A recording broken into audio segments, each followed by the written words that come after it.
Olá pessoal, bem-vindos a mais uma aula aqui no canal Biologia com a Aline Luna. Esta é a terceira parte do estudo de estruturas que estão dentro da célula.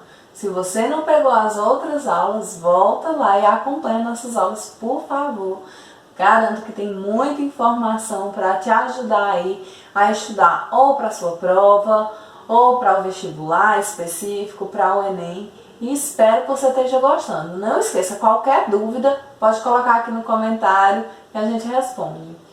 Não esquece também de se inscrever no nosso canal, hein? Tô contando com a sua ajuda para a gente chegar aí nos 1000 inscritos. Então vamos lá? Hoje eu pretendo encerrar esse estudo pela parte interna da célula. E no final eu vou colocar aí para vocês algumas questões para vocês verificarem se estão acompanhando direitinho o conteúdo, combinado? Hoje nós vamos falar inicialmente sobre vacúolos. Vacúolos são estruturas que estão presentes em células vegetais ou em protozoários, por exemplo. O vacúolo que está presente na célula vegetal, obviamente, é diferente do que está presente lá no protozoário.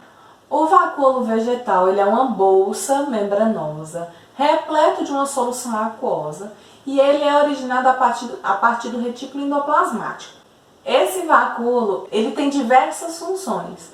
Por exemplo, em células que estão presentes lá em sementes, ele pode armazenar nutrientes para o desenvolvimento dessa semente. Ele é responsável também pela osmorregulação. Se você não assistiu nossa aula de osmose, então volta lá para entender o que é fazer esse controle osmótico.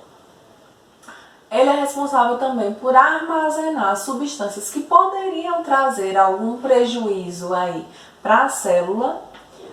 Pode também estar responsável, isso aí vai depender de qual tipo de vegetal ele está presente, de qual parte da planta ele está presente, é na folha, no caule, é na semente, é no fruto, tá? Ele pode também armazenar substâncias que vão auxiliar na proteção contra predadores, alguma toxina que possa estar presente nessa célula, que ajude na proteção contra predadores. E esse vacúolo também pode ser responsável por armazenar pigmentos que são hidrossolúveis, ou seja, são solúveis em água, como o pigmento azul, pigmento alaranjado, pigmento vermelho escuro, que pode estar presente em frutos, pode estar presente em folhas e em pétalas. Já o vacúolo que está presente nos protozoários, a gente chama de vacúolo contrátil ou pulsátil.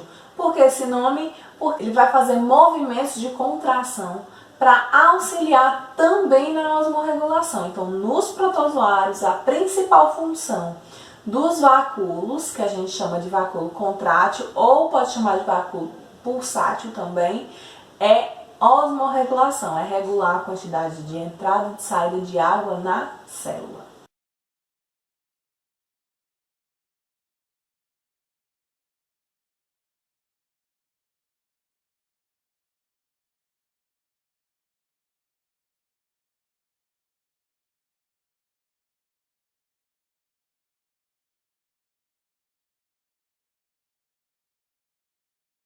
Outra organela que nós vamos estudar hoje é a mitocôndria. A mitocôndria a gente vai ter uma aula que a gente vai trabalhar um pouco mais dela, mas vamos falar só um pouco da estrutura e da função dela. A mitocôndria ela é formada por uma bicamada também, uma membrana externa, e internamente ela tem uma outra membrana quimicamente diferente da membrana externa, que ela forma o que a gente chama de cristas mitocondriais. Vou estar colocando imagem aí para vocês estarem associando. Essas cristas mitocondriais, elas estarão imersas em um líquido viscoso e dentro desse líquido contém enzimas, DNA e ribossomos. As mitocôndrias elas são responsáveis pela respiração celular. Esse processo de respiração celular que a gente vai estudar na próxima aula, ele é responsável pela produção de energia. O que é energia para a gente é ATP, adenosina trifosfato. Essa adenosina trifosfato, a ligação do terceiro, desse terceiro fosfato, essa ligação é uma ligação muito energética. Então eu tenho lá 3 fosfatos. Ao desligar, ao liberar um dos 3 fosfatos, eu vou estar liberando muita energia para que a célula utilize em atividades. Então, as mitocôndrias, elas vão estar presentes em maior quantidade em células que precisam de uma maior quantidade de energia. Então, quanto maior a necessidade de energia de uma célula, maior a quantidade de mitocôndrias presentes dentro dela.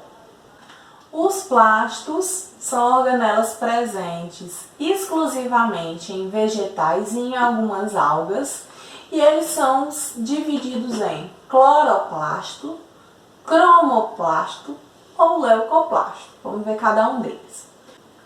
Os cloroplastos são organelas que possuem a coloração verde por conta da clorofila presente nele. São formados por uma membrana externa. Dentro dela possuem bolsinhas achatadas que estão imersas no estroma, que é um fluido dentro da organela. É responsável pela fotossíntese, no caso ela associa luz, água e gás carbônico. Ocorrem reações químicas que a gente vai ver em uma outra aula, para a formação de glicose e liberação de oxigênio. Esses indivíduos que fazem esse processo chamado fotossíntese, nós chamamos de seres autotróficos ou autótrofos, que são os seres que produzem substâncias que conseguem nutrir a si mesmo. Em outras palavras, seres que produzem seu próprio alimento. Os cromoplastos são plastos que possuem coloração vermelho e amarelo e são responsáveis por dar cor a alguns frutos, pétalas de flores e também a algumas raízes, como por exemplo a cenoura. Já os leucoplastos, eles não possuem pigmentação e estão presentes aí em raízes e caules tuberosos que vão trazer para eles o armazenamento de uma maior quantidade de amido. Então é isso, pessoal. A gente viu aí sobre o vacúolo vegetal, o vacúolo contrátil ou pulsátil, presente nos protozoários, mitocôndrias e plastos. Gostaria de lembrar para vocês que as mitocôndrias e os plastos, por conterem características semelhantes a alguns procariontes, acredita-se que eles são descendentes de procariontes primitivos. E aí a teoria de endossimbiose, que eu já falei também em outra aula, certo? Nós vamos ficando por aqui. Espero que você tenha entendido. Qualquer dúvida, coloca aqui no comentário. Vou deixar aqui na descrição, eu vou deixar um link com algumas questões para você avaliar aí o seu aprendizado. Qualquer coisa também me chama lá no Biologia com a Aline Luna no Instagram, que eu posso estar tirando suas dúvidas, acompanhar aí nossas postagens. Aguardo vocês nas próximas aulas. Um grande beijo, fiquem com Deus e até logo!